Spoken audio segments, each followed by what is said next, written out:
As we come on the air, this very chilly, well, let's reset that. It's 3 minutes past midnight, so we're now into Saturday morning on what is a holiday weekend. So welcome, everybody. We thank you so much for being with us.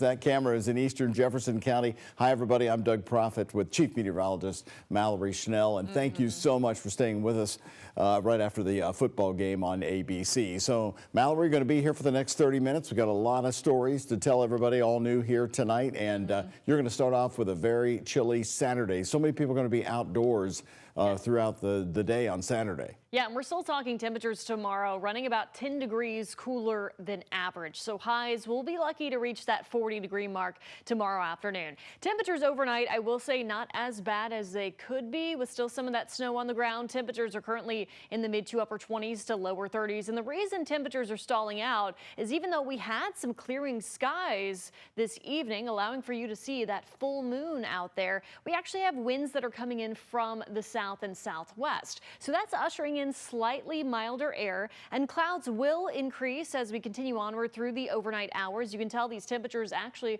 also subtly increasing closer to sunrise, and then those temperatures tomorrow afternoon will be topping out in the mid to upper 30s. Areas like Louisville could be getting close to that 40-degree mark. We could be seeing some peaks of sunshine from time to time tomorrow, but expect partly to mostly cloudy conditions with more melting taking place across the area. Of course, we'll talk much more about the rest of our weekend forecast and a little bit about the temperature swings that we have in place next week. That's coming up in our 7-day. Doug. Mallory, thank you. Now right to our top stories. After a week full of public meetings, the Jefferson County School Board came out late this afternoon calling for a hold on the facility proposal that has certainly caused an uproar. The board was set to vote on that plan, but now plans are shifting. WHAS 11 team's Clarice Shaley and photojournalist Levi Hammer bring us reaction from one of the impacted schools. Friday school dismissal at King Elementary School is called with the bell ringing a more uplifting tune. So we were kind of, in shock over that as teachers. We were relieved. Fourth grade teacher Ruthetta Ashley saw the news in class. The JCPS school board just after 3 in the afternoon calling for a hold on the proposal that would close, sell, and consolidate some schools like King. Is this truly the best decision to make, to close the last remaining elementary school in Shawnee? We feel that it's just not equitable to our families, and our children. The proposal came amid a $188 million budget deficit in the district. If closed, the plan suggests consolidating King Elementary School students into Maupin Elementary, about 3 miles south. They're calling for this timeout. In effect, they're saying to the superintendent, we need to think about this a little bit more. That's former JCPS board member Sam Corbett, WHAS 11's longtime education expert. I guarantee you they all were overwhelmed with phone calls, emails, text messages, social media posts. They clearly heard from the community. The board is asking that Dr. Brian Yearwood and his team dedicate more time and resources to provide a more thorough and detailed justification for their recommendations, and are asking for this to include specific academic, fiscal, and logistical benefits for each proposed change.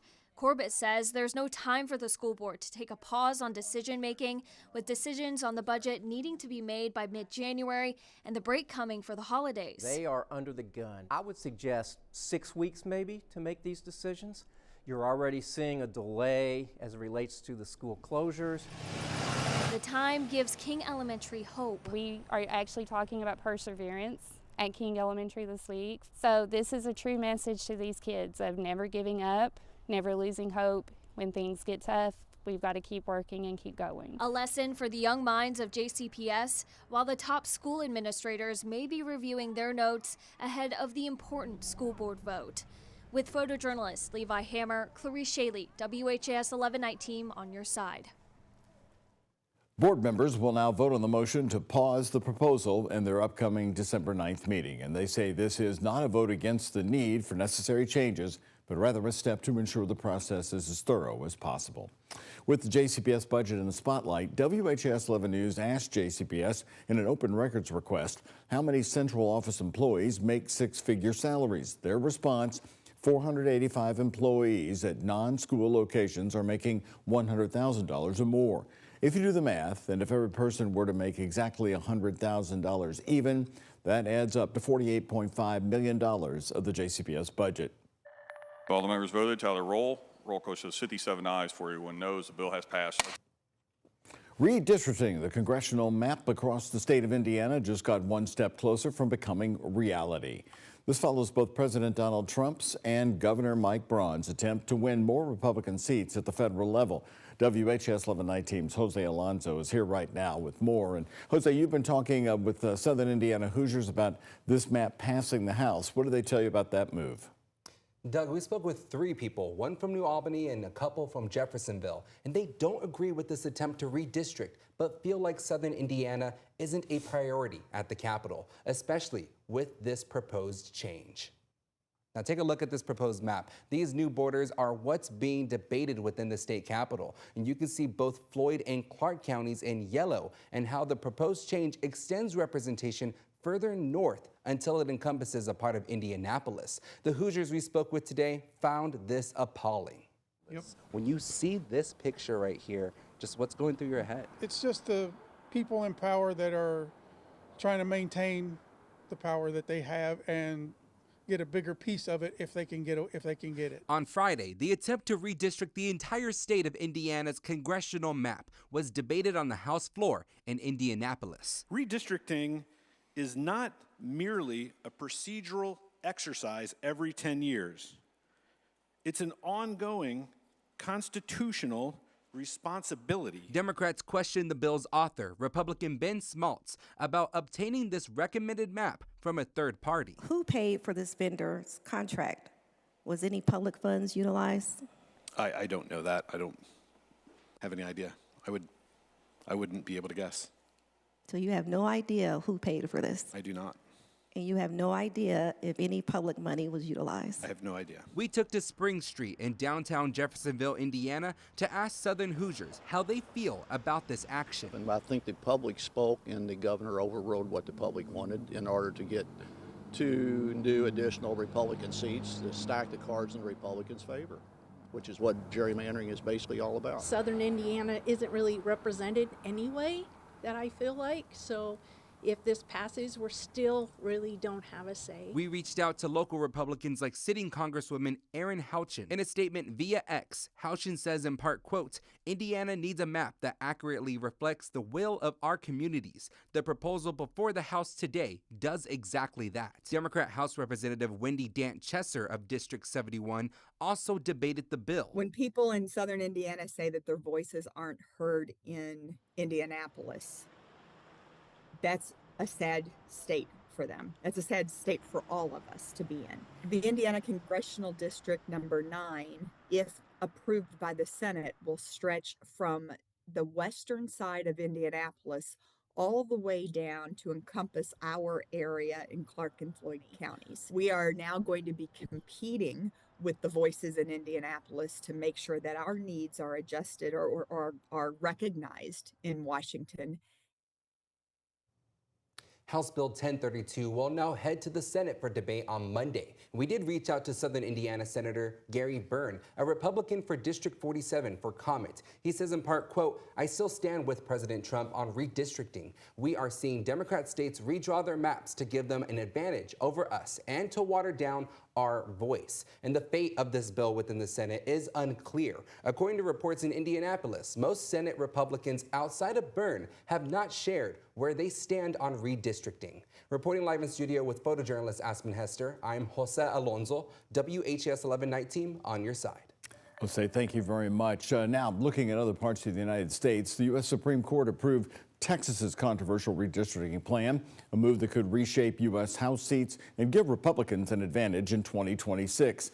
The justices ultimately rejected the lower court's findings, saying race was not the driving force behind the new Texas map and that Texas lawmakers were instead motivated by partisan goals. The redistricting plan would likely flip 5 congressional seats in Texas from Democrat to Republican. As we can see right now with Indiana, the Texas effort set off a nationwide redistricting battle. California Governor Gavin Newsom led a campaign to change California's congressional map, which voters approved in November. And the Trump administration has since sued California to block that new map, even after praising the U.S. Supreme Court for keeping the redrawn Texas map.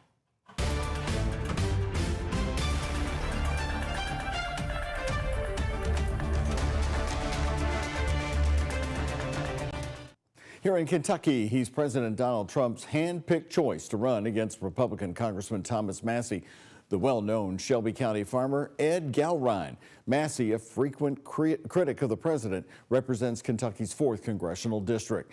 It stretches, though, from areas like Oldham, Shelby, and Spencer counties in our viewing area all the way to northern Kentucky. Massie is up for re-election next year. WHAS11 met Gowrine today on his farm to find out why the president contacted him. Gowrine says it was in the Oval Office back in October when Donald Trump asked Gowrine to run against Thomas Massie next year. Massie has irritated Trump by repeatedly going against his wishes, including joining Democrats to vote no on the big, beautiful bill. Gowrine is a former U.S. Navy SEAL and 5th-generation Kentucky farmer with one of the most well-known family names in state agriculture. He had this to say about Thomas Massie's decision to join Democrats in voting no on the big, beautiful bill over the summer. He voted against the continuing resolution, correct? And it would be like me not liking the operation over in Afghanistan, so I'm going to throw in with the Taliban. It is inexplicable. Well, he says he's not a politician. Gowrine has run for public office before, narrowly losing in a Republican primary for a Kentucky state Senate seat last year. Some of Kentuckiana's jolliest holiday events are going to be kicking off right here in Louisville this weekend. It's a busy weekend. We have all the options for festive fun coming your way here on the late edition of the Night Team. And here's a check of today's Kentucky Lottery jackpots. Mega Millions, $50 million. Powerball, $820 million. The Kentucky Lottery, funding education for over 1 million Kentucky students.